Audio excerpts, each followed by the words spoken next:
Dans cette vidéo, on va parler de la composition de deux fonctions. Alors officiellement, ce n'est plus au programme, mais c'est quand même quelque chose de très pratique. C'est une seule formule qui va intégrer plein de formules que vous avez officiellement au programme. Donc ce serait stupide de ne pas s'en servir. La composée de deux fonctions, en fait, vous en avez fait plein. C'est l'idée de remplacer des x par une autre fonction. Quand vous faites, par exemple, racine de 2x moins 1, vous avez envie de dire que le 2x moins 1, c'est une fonction et j'ai pris la racine carrée de 2x moins 1. La composée, c'est ça. Donc ici, c'est la composée de racine carrée et de x et de 2x moins 1.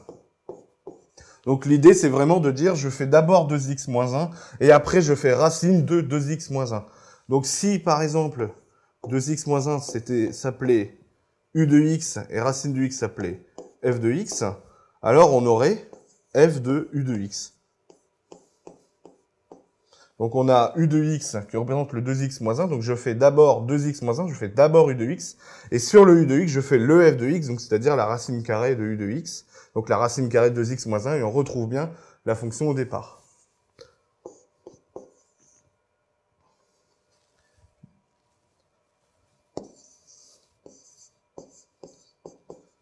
Racine de 2x moins 1. On va faire un autre exemple.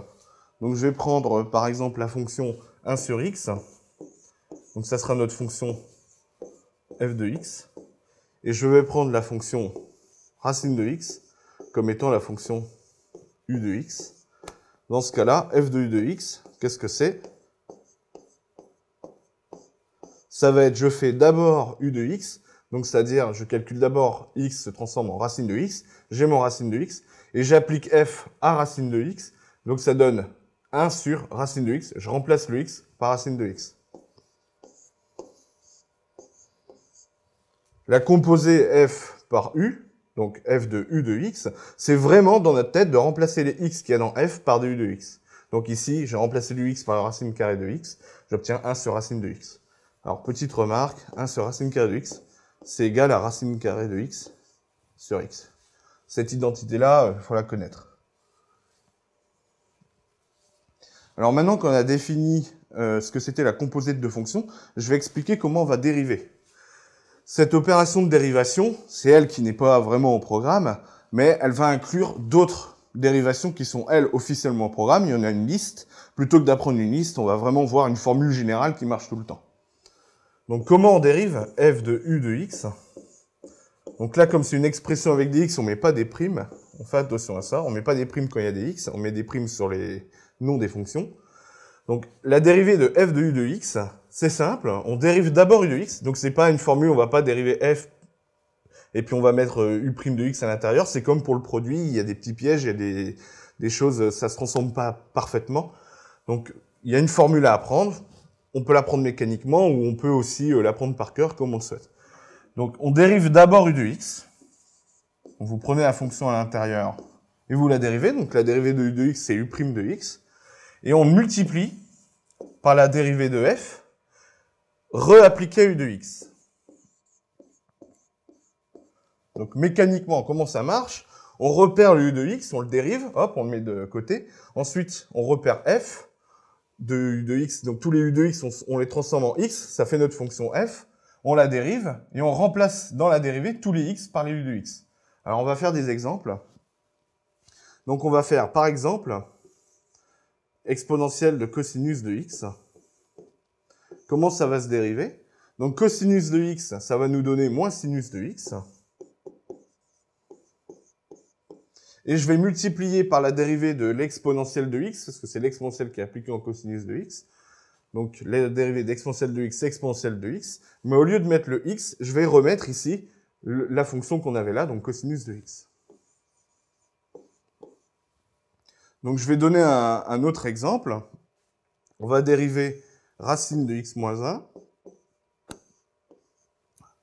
Donc là, j'utilise des fonctions qui sont vues dans les programmes précédents. Donc, de la même manière, ici, je repère la fonction qui est à l'intérieur. Donc là, elle est bien visible, elle est vraiment en dessous d'une racine. Donc ça, c'est mon u de x, x moins 1. Je la dérive. Donc la dérivée de x moins 1, c'est 1. Donc le moins 1, ça devient 0 et le x, ça devient 1. Et la dérivée de racine carrée de x, alors là, il faut les apprendre, les formules de base, c'est 1 sur 2 racines de x. Donc je vais avoir 1 multiplié par, mais le 1 multiplié par, on ne le met pas. Donc je vais avoir 1 sur 2 racine de x. Mais au lieu de mettre le x, je remets le x moins 1. Donc ça, c'est pour la dérivée de racine de x moins 1.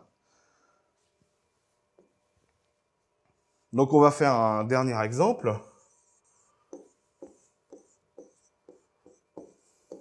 Comment on dérive ln de x carré plus 1?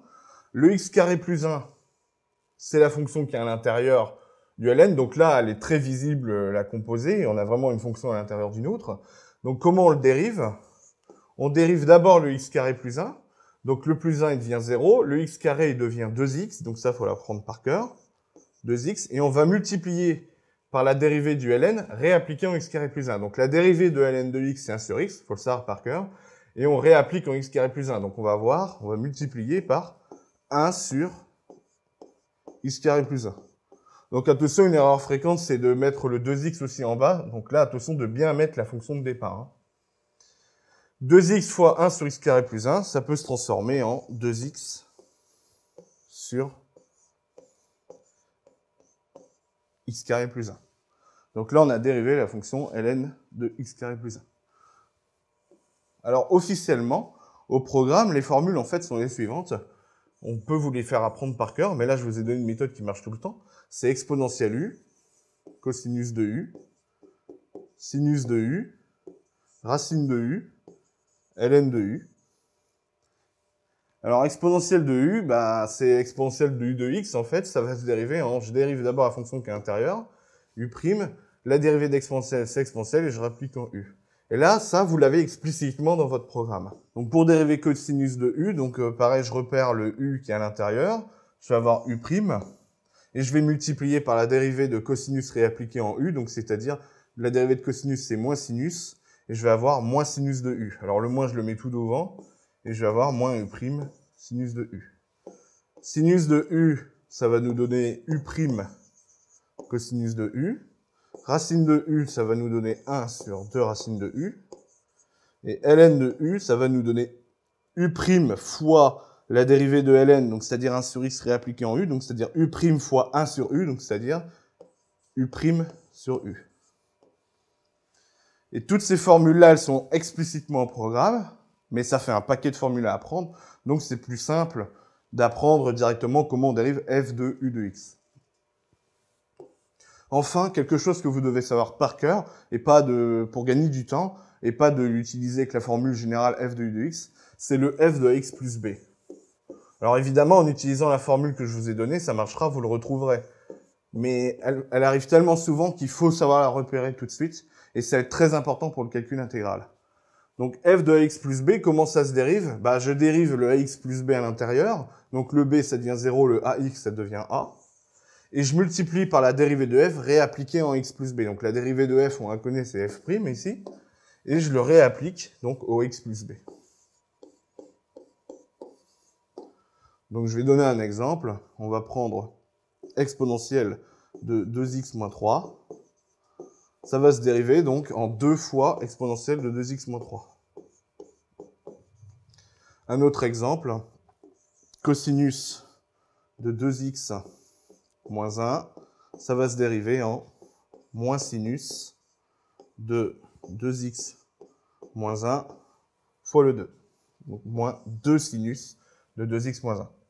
Donc vraiment, l'idée, c'est je prends le nombre qui est là. Donc quand vraiment on a une fonction affine à l'intérieur, je prends le nombre, je le mets devant, je dérive et je remets x plus b à l'intérieur. Celui-là, c'est la même formule que la précédente, hein, mais elle arrive tellement souvent qu'il faut savoir le faire de façon naturelle.